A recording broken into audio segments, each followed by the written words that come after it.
Hey, hey, good people.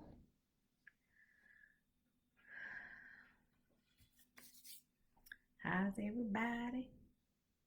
Hey, hello.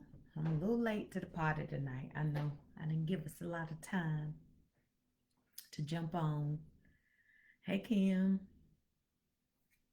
Oh, cricket. Oh, God, it's the opposite. I ain't got it together, Jesus. That's all right. Hey, Minister Latasha. Hello, Sherelle. I miss you. Hey, Cole.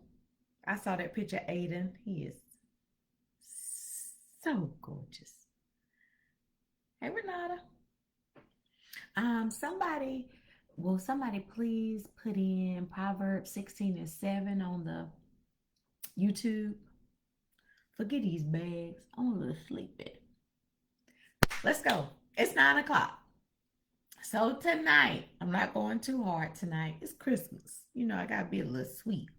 But tonight, I want to talk about the fact that too many of us are caught up in caring about people, so much so, people's opinions, what people think, if people approve of us, if they agree with us, if they think we're good, if we think we're worthy. And so many of us are caught up in that vicious cycle. Hey, Dee Dee, that either we are paralyzed in an effort to placate them, or we find ourselves ridiculously busy trying to please those folks. Um, and so tonight, I want to ask us to ask ourselves the question: why should I care? Hey, Sharonda, why should I care? And the scripture is Proverbs 16 and 7. And it says, when a man's ways please the Lord, he maketh even his enemies to be at peace with him. So listen, let me make sure I'm clear right here. Hey, Sister Gloria, to say we should care about people, but not the approval of people. We should care about people, but not the acceptance of people. We should care about people, but not our popularity with people. Why should I care about this? So let's dig in. You know, I like for us to self-reflect, not think about other people, not think about what they're doing, but thinking about what's going on with us. Hey, Mama. Hey, Cousin Jenny. Hey, Denise. The first thing is, do I care so much about what people think of me because I haven't taken the time to figure out who I want to be? And if I don't know who I want to be, then there is a great possibility that I will let other people dictate that for me. If I don't know who I want to be, then that means that anybody can really tell me who I'm going to be. The questions we should ask ourselves as we self-reflect tonight is, have I set any parameters for who I want to be in God? Do I know? Do I have I given any thought to say, hey, when I'm working on my godly character, this is who I want to be in God? And then the deeper part of that is, have I set any parameters for who I refuse to be? I refuse to be this. I refuse to be that. I refuse to be that characteristic, or that persona. Have we been set any parameters for who we will not be? And until I determine who I will be and who I won't be, then I could end up being virtually anything. I'm the only one that ever ended up being virtually anything. Because yeah, when we don't make any determinations about that, we can end up being anything. Listen, this is the truth about us. It's the truth about me, and I think if some of us are honest, it's the truth about you too. We change so much. We go back and forth so much about who we want to be. Do we want to be a holy roller? Do we want to be a free spirited Christian? Do we want to be down with the homies? Do we want to be in the world? Do we want to be healthy? Do we want to be holistic in our eating? Like, we go back and forth so much. Who are you? Who am I? We don't know. And that's the reason why we get caught up in what other people think about us. It's because we don't even know who we are. We don't even know what we want to be. Listen, we need to pick an identity. Choose an identity. Pick one. Don't think about anybody else, because I know right there you were tempted to be like, yes, just pick one. No, we're talking about self tonight. Pick an identity and pick one that pleases God. And then the scripture says that he will make my enemies to be at peace with me. if I please him. Listen, the definition that the Lord gave me tonight, not the only definition, but a definition that God gave me of an enemy, because it said, if my ways please the Lord, then he would make my enemies to be at peace with me. And a definition that the Lord gave me tonight of an enemy is anyone who works against me pleasing God is my enemy. Anybody who works against me pleasing God, that's my enemy. And we need to understand that if you are keeping me or attempting to keep me from doing that which pleases the Lord, there is no way that you can be a friend to me, that you can be aligned in the spirit and in covenant with me if you are pushing me, driving me, urging me, helping me to do that which goes against God. That means you're my enemy. So the first reason that we care, why should I care? I care because I don't even know who I am.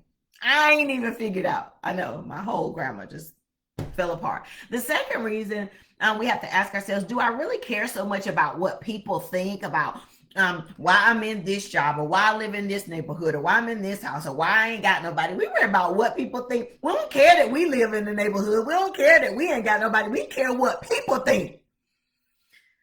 Do I care because I value their opinion of me more than I value my opinion of me?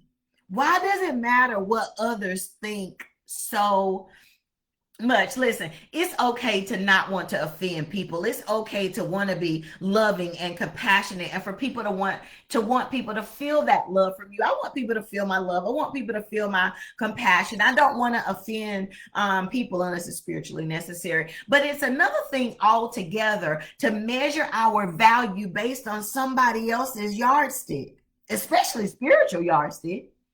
I can't allow anybody to determine what my value is, how right I am, how wrong I am. I can't let anybody do that to me based on their yardstick. So if I let you measure me and you determine who I should be, then what if you say that my best is not good enough and I know that I truly gave the best of me? Then what? Then what do I do? Hey, RV Cakes, that Oreo cupcake today. See how easily distracted I am? They got an Oreo cupcake at RV Cheesecakes. Okay, back. What if I give my best and then they say your best was not good enough, and I know it was my best, so then I measure myself by your yardstick, not by what I think was great, what I think was progress, what I think was magnificent for me. Then what am I going to do? The other thing is, what if they say that I should be something that contradicts my covenant with God? And listen, let me get the church folks straight right here. I'm talking about me because I'm a church folks. Don't think that I'm talking about just the world's folks trying to mislead, because we are up in the church misleading people about what it means to be in covenant with Christ. And then we are trying to entice others to follow that same foolishness.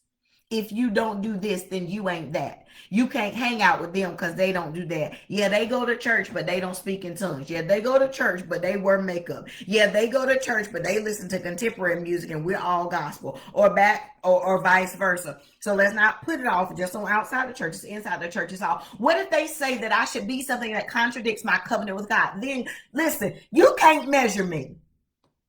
Say that with me. You can't measure me. I measure me.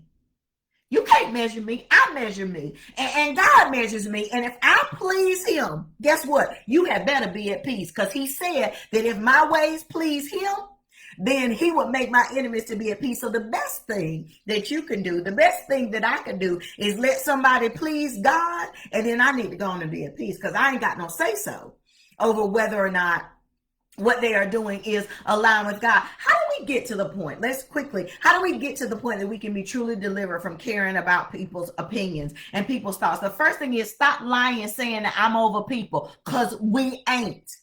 I get so sick of people who are caught up in the opinions of people saying I'm over people. No, you're not. We never truly all get over people. Not true. Stop with it. Stop, because you're not. You am ain't, you is not. The first thing that we need to do is stop telling that. And then the second thing that we need to do is seek God. We talked about this yesterday at Greater Joe Butner's worship service. Go back and look at this message. We talked about getting in touch with God, seeking God, and finding out, who did he create you to be? Seek God. And then the second thing is dig into the word. Get into that word. What are some of the characteristics that I see in the word that I want to mimic? Who are some of the characters in the Bible that speak to me, that speak to who I want to be? What do I see in there that are some areas that I want to work on? It's 9 after. I love y'all. Merry Christmas. Join me for prayer. Christmas morning at 11 o'clock. Gather your family. I'm going to gather my daughter together. We're going to pray together. But I will see y'all next Monday if you can't make it on Christmas Day. Be safe.